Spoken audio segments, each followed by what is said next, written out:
A vehicular combat game on the Nintendo 64. How retro can we get here? But does the game hold up in 2024, and what does the future look like for the genre? I'm Joe, a former games industry professional and a man with a driving license. Today we're combining our combat and driving skills in this review of Vigilante 8 for the Nintendo 64.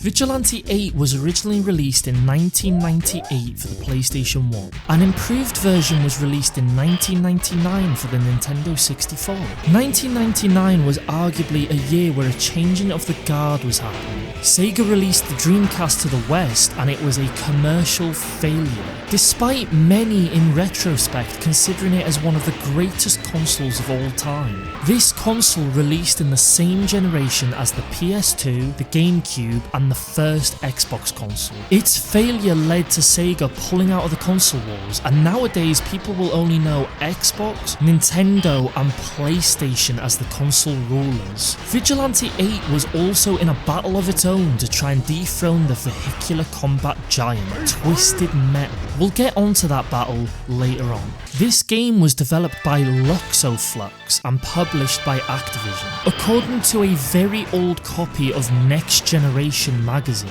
the dev team was just 3 people, but Wikipedia does say 5 just to note, and they received no supporting code or technical assistance from Activision's internal teams. Luxoflux was then bought by Activision in 2002. They got put on a bunch of licensed titles like Shrek, Kung Fu Panda and Transformers. Unfortunately, they were then shut down in 2010. This is an arena-based vehicular combat game where the main goal is to destroy all the other vehicles. Each character plays differently and has their own special attacks. There are also power-ups in the arena that change the game in your favour, and destructible environments that can alter the match. Each character in this game has their own story and their own ending, which add up to paint the bigger picture of the wider world. Essentially, the game is set in an alternate 1975, where a company wants to establish an oil monopoly in America. They do this by hiring hitmen to destroy other oil companies. A group is formed to stop the hitmen, save the oil companies and keep oil cheap. Hooray! I was actually really excited to play this game. I heard a lot of great things about it and how it was an underrated gem for the Nintendo 64. I liked the diverse cast and how there seemed to be quite a lot of personality in this game. My opinion did change when I started playing. The game has a really cool foundation. Each character you pick has their own story, their own missions, and when you finish them you progress and unlock new characters and new arenas. However, the potential falls flat in my opinion, as the handling on the vehicles is awful. I'm a massive fan of Forza, so maybe I'm some form of elitist, but over half the time you're not even driving. You're turning around in circles trying to hit the person behind you, or you're struggling up a mountain because these things have no acceleration whatsoever. I feel like acceleration is a massively important thing in a game where you gotta stop a lot because you're trying to get a better shot at someone or you're trying to avoid a mine on the ground. The only vehicle that felt good, semi-spoiler alert by the way for an unlockable vehicle in this game, was the UFO, as it was an absolute speed demon. Spoiler alert over. The game also had really odd physics where I was glitching out and flying around at times for no real reason, but we're not going to hold that against a game where you can shoot missiles out of a school bus. We talked about the cars, let's talk about the second half of the game, the weapons. I was a bit more positive about the weapons in this game. I was also a massive fan of the unique special weapons each character gets, and they were very creative, ranging from a tire that chases enemies down and explodes, to a boogie bomb that sends them flying. There's also a massive positive, which I unfortunately didn't get to experience in the game. and I'm unsure whether that's on me or the game design, fighting game style combos you can do with each weapon to be able to unleash a special attack. This adds up to about 15 different special attacks that I had no clue were even in the game until after I played.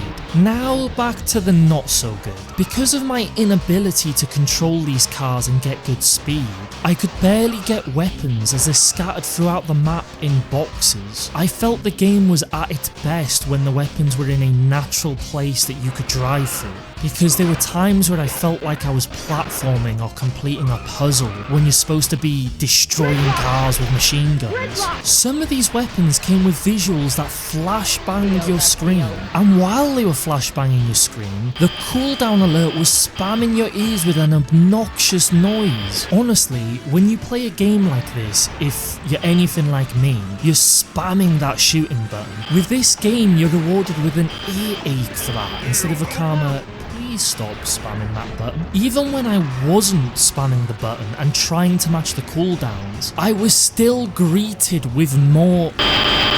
The main gameplay loop gets repetitive quickly. I'd only recommend playing in short sessions or playing with your friends, as there is a 4-player multiplayer in the Nintendo 64 version of this game. Even though there are 3 different game modes, they do not change much at all about the core gameplay. It's still highly repetitive whatever you pick. I will say that the progression system is great, and the game builds up the story for characters that then get unlocked as playable. But what good is a progression system if you don't enjoy actually playing? For its time, I will give it big credit when it comes to visuals. The cars show real-time damage, nearly everything is destructible, which is awesome.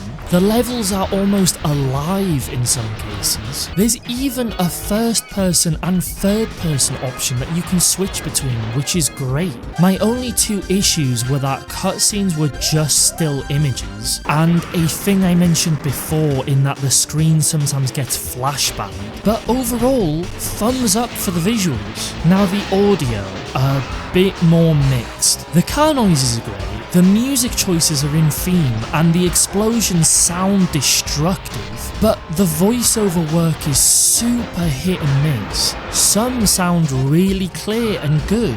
Let's get on with the mission, Whereas others sound awful, and hearing them in-game constantly can get annoying. You ready to roll the dice, bro? Whoa, let's move to the groove! Now, one of the main issues with this game in 2024 is that I think the industry has moved on from this genre nearly completely. The last Vigilante 8 game was in 2008. Twisted Metal is now a TV show, with its last game being 12 years old.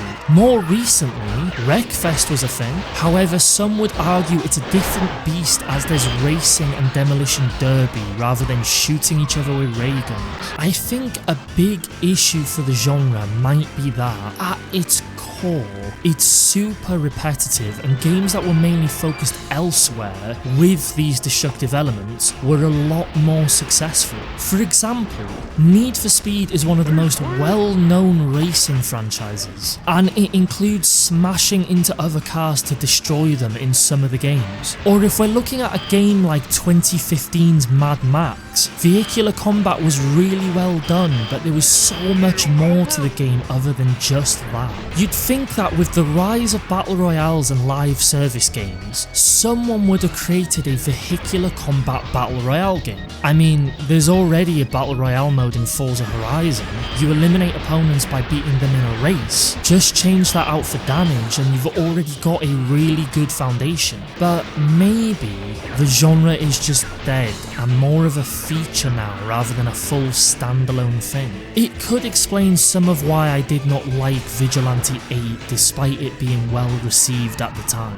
To summarise, I think this game is a relic of its time. This was the pinnacle of its genre back when it first released, which was massively impressive considering the team size. Now it's just a reminder of how far we've come. I'd barely recommend this game, and I would only recommend it to people looking for a very specific experience. Arcadey, gunplay, vehicular combat with a bit of personality and Nintendo 64 vibes. To other people, maybe go play a Need for Speed if you're looking for racing cross-destruction, or go play Mad Max if you're looking for vehicular combat built into a really good game. I'd also recommend Wreckfest if you're looking for a more realistic experience and some destruction derby. Since you guys made it all the way to the end, let me know in the comment section what your favourite vehicular combat game is. I don't think I was ever a true fan of the genre.